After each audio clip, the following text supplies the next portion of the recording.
Today is the beginning of a new month, and it is a special day as well because it is the International Children's Day of Broadcasting. And that's why I'm joined today by my young friends who've worked on a story that will be coming to you on tonight's NTV Weekend Edition Bulletin. Now guys, tell me, what is your story about? Our story is about child sacrifice. Well, a very topical and relevant story affecting children and told by the children themselves. Now, in addition to this, here are the other stories that will be coming your way on NTV Weekend Edition. That does it for NTV Weekend Edition on this Sunday evening. Thank you for joining us. Many, like myself, will be nursing aches and pains following the marathon earlier today, but trust me, it was for a good cause and a lot of fun was had by all. In the week ahead, you can walk with your head held high for having dared to try where others feared to tread. My name is Farai Mwakutuya. Enjoy the rest of your weekend or what's left of it and have a great week ahead. Bye-bye.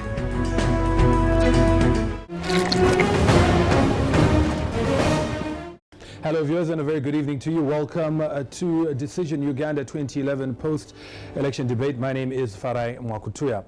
Now tonight we'll try to stay clear of the actual events of the elections, but look at the future as we focus on Uganda under the NRM government over the next 5 years and even Uganda post the Museveni.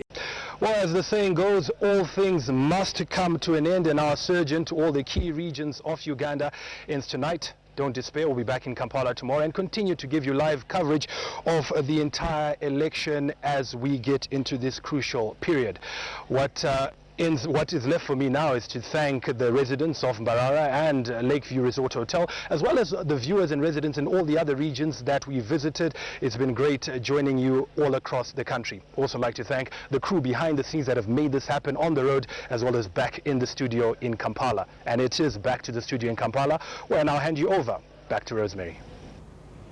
Thank you, Farai. Good afternoon and thank you for joining us on 7 Days, the program that gives you highlights of news making headlines across the past week. After a thorough cleanup of the National Voters Register, the Electoral Commission revised downwards the number of eligible voters from the previous 15.2 million to 13.9 million. The provisional figures are less 1.3 million names struck off the register for various reasons.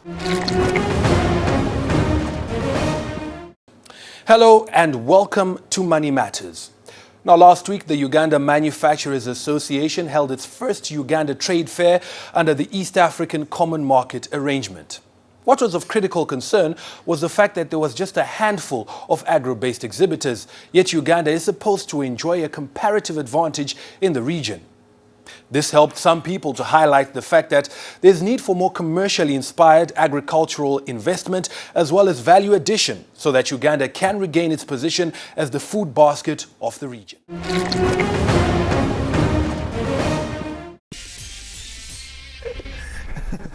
We're back. You're watching the NTV Sports Bar. Thank you for staying with us. And we are talking about the World Cup. It kicks off in just 5 days. Now, would like to give you some hints and tips here on NTV Sports Bar. Something very interesting I came across. And this is very important advice and recommendations.